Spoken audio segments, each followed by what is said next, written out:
So in this video we're going to be fitting this 52-inch LED RGB light bar to the van, and as I mentioned before in the previous video, I do have the, I think it's a 49-inch one, curved light bar which has water ingress in it.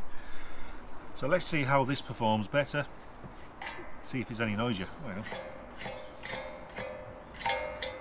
yeah, already comes pre-wired, so there you go. It's a wiring loom, so you've got a 40 amp 5-pin relay, inline fuse,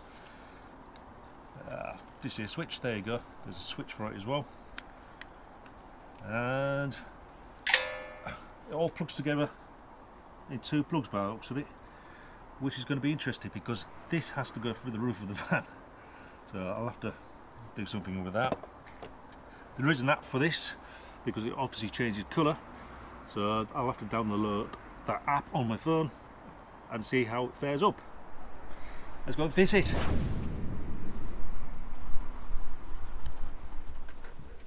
Okay then, I'm in the middle of fitting this Bluetooth module kit. It's for your RGB lights, so you can change colour via an app on your mobile phone. There is a QR code on the back, you might want to scan it before you fit it. One end has a switch along with a short tail with a plug on the end with 2 pins with inside it. They want to be on the inside. On the outside you've got another plug with 4 pins in it. They want to be on the outside. That plug is 12mm in diameter. My gland nut on the top of the roof is around about 11mm, 10-11mm. Now what I've done is cut the cable in half, then I soldered the joints back together once I put the free end of the wire through the roof. Now I have staggered the soldering points, so it still kept the cable the same thickness. All I have to do now I've put it through the gland nut, is to route the cable along here and find a suitable spot for this Bluetooth module.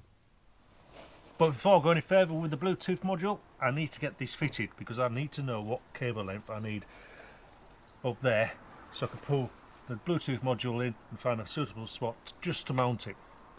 Now I have made a paper template here, so I know these feet, I know where the holes want to be when I want to be drilling into the roof of the van. So there you go, I marked out the holes. Made a bit of a mistake on this side, but got one hole there and another hole there. And what I'll do, I'll just stick this onto the roof of the van and pre-drill the holes where I marked out on here, and hopefully it should all match up once I fit this back on.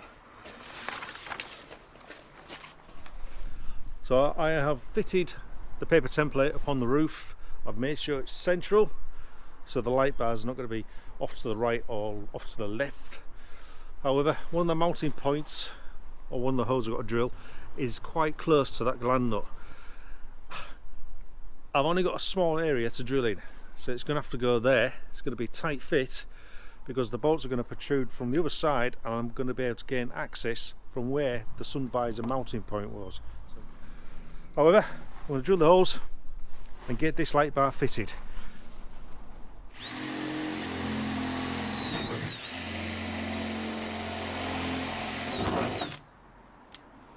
I now have the holes in the roof, and they have hit the spot where I want them to hit, so I can gain access inside from inside the van and put the nuts onto the end of the bolts that mounts this onto the roof.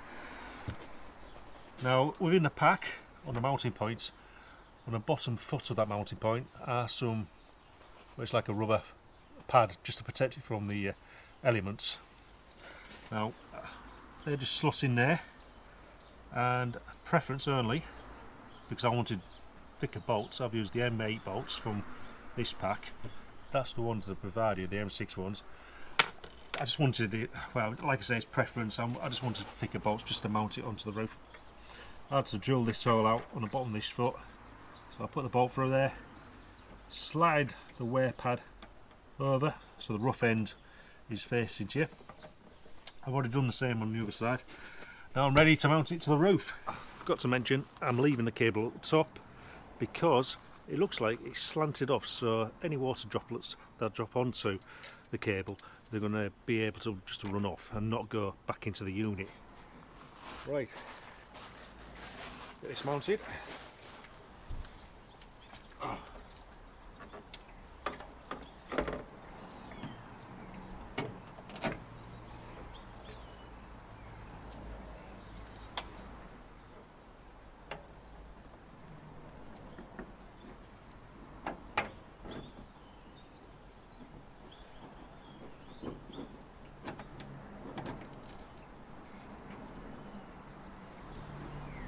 Operate.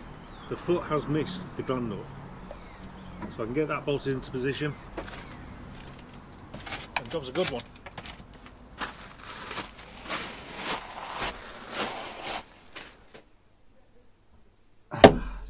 So that's the nuts tightened up for the bottom mounting feet. There you go. Don't know if you can see it or not. There's a large repair washer in there as well, just to give it that a little bit more strength on the roof skin. And that's those bolts tightened up as well, so that's all now fixed into position. So the next step I want to do is fit this cable through the same gland nut that I've got on the roof. I'm not going to cut this cable because you can actually take this plug apart. However, I do think this bit on the end is super glued into position because there's no click release or anything like that on there. So I've just removed that bit. There's a green insert there, and inside the plug, you probably can't see it, but there's actually some prongs at the back. You just carefully lift them up with a flat bladed screwdriver, and there you go. It pulls apart like that. Now I should be able to just remove that weatherproofing strip there and that plastic plug end, and I'll just poke it through the roof and reassemble this plug again back together. And I've got to say, this is the most awkward setup I've come across. 2 plugs and a short lead on a light bar. It doesn't look pretty. However, I have tie wrapped it up against the light beam mounting bracket, put a bit of a drip loop here so no water's going to flow into the plug, it's going to drip off and go down the roof. Same here, another drip loop. The water's going to rest on the cabling, then drip off down the roof, not into the gland nuts. However, in the future I'm going to move this sun visor so it will rest just underneath the light bar and hopefully cover this gland nut, and I can hide the rest of this cabling just on the underside of the sun visor. I'll do that in spring because obviously if I remove this sun visor I'm going to have to respray this pillar here, and I can't really do that until the weather's a little bit better. So from the outside back into the inside now. So the 2 cables with the plugs on the end, that's plugged into the light bar outside, come through here for the gland nut, that's in the roof. They both come down here along this pillar, and one is for the relay unit and the other one is for the Bluetooth module unit, which I've just mounted behind the dashboard instrument cluster pod. So it's all mounted there, so the relay is actually tie strapped just underneath the Bluetooth module unit. Now the only thing I've had to connect up to down here plug wise is that plug, the 2-pin plug. It's just a case of slotting together and screwing tight that nut. Also, the only thing you really have to wire in this kit is the ground and the positive. Now I didn't originally use the inline fuse that came in a kit because I already had one, which is just down there, which was from the old light bar, so I've reused that again and cut off the inline fuse and soldered into position 2 2mm wires to the original kit here. So that's soldered into position. From the Bluetooth unit there is another switch to switch the red light on, the red LED light on, and from the relay kit the main switch, which comes from the relay all the way back up here again, one cable along here, and here it is. I've soldered them wires because in the original kit you get that switch. Well, I've kept my original toggle switch, so there you go.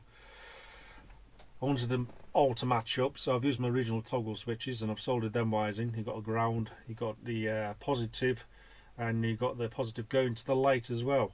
well, to engage the relay at least anyway. So all of them are wired in. Basically it, I mean, it is a plug and play system barring the positive and the ground wire. That's about the only thing you have to wire up with this kit. Okay, I've made a few alterations with the switches and inline fuse. Other than that, it's been fairly basic. It hasn't been too bad of a job to do. My only gripe with it is having them two plugs up top. It would have been better if there was any other way of just having one lead from that light bar, a longer lead, so it came in here somewhere.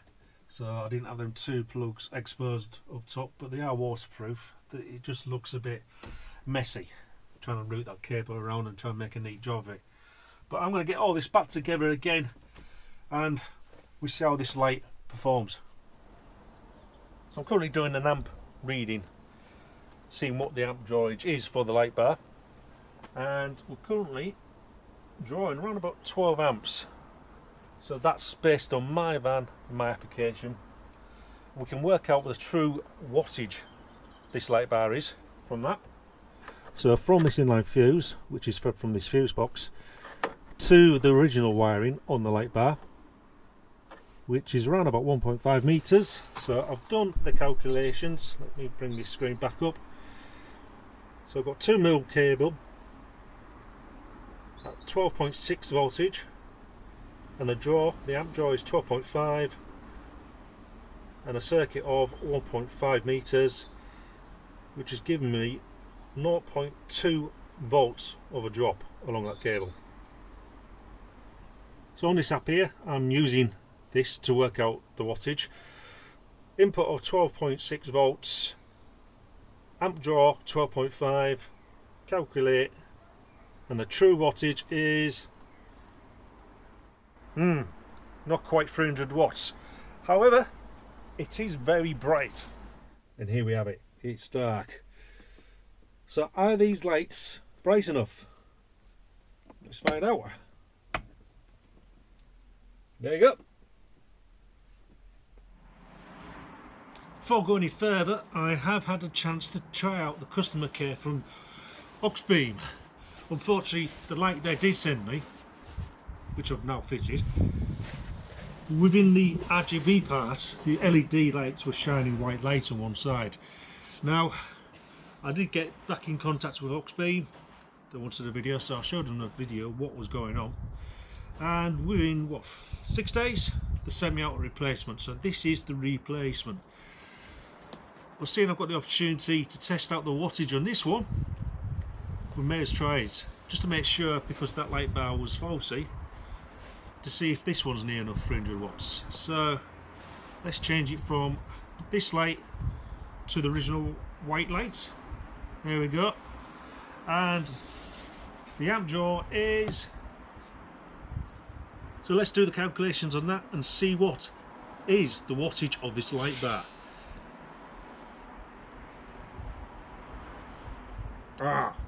Right, still not quite 400 watts there. It's actually a little bit worse off than the other light bar originally fitted. However, I'm not going to knock the product. It is a good quality product, and if you did see my last video regarding the floodlights, you'd have seen I put it through its paces. I will share a link to that video if you haven't already seen it. It is a bright light. And on the plus side, there's hardly any wind noise from this light bar, unlike the old one. Flicking on the on and off switch for the light bar, there you go, it's brought up the white light. I'll just go through the app that I've downloaded onto my phone, showing you all the different types of the RGB modes. I've come inside the van just to record this bit because it's a bit too bright outside to show you, but I've now downloaded the app onto my phone. If I click on it, there you go, you'll see a picture of a 4x4, and just in the top left hand corner is the Bluetooth, where you pair up the Bluetooth to the light.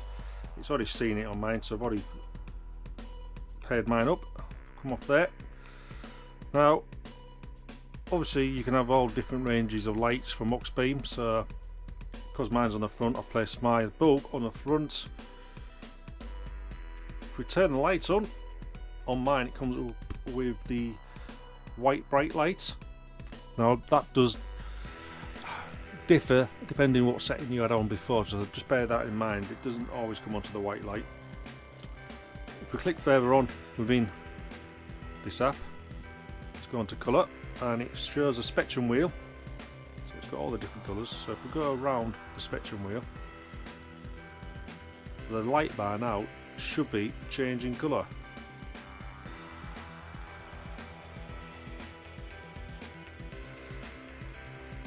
So that's the spectrum wheel. Top there we've got the mode, so we've got breathe, and that should be going through all of the spectrum of the colour.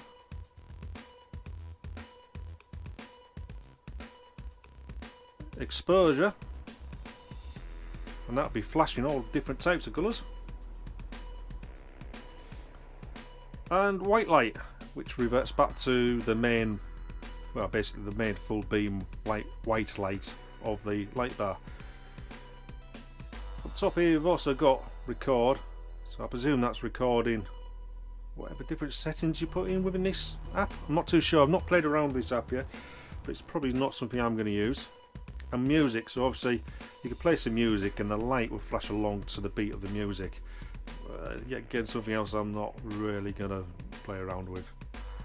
My main things are just for show purposes only, because I'm always going to get someone asking me, oh, it's not illegal to drive on the road with these light bars. Yes, you're right, but this is for show purposes only.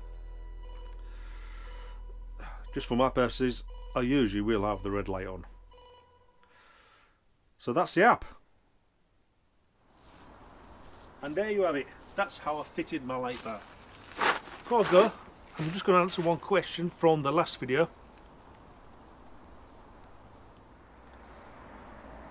So I've tried it, it is 15 feet. Any further away you will lose Bluetooth connection with the Bluetooth module. Thanks for watching, I'll see you next time.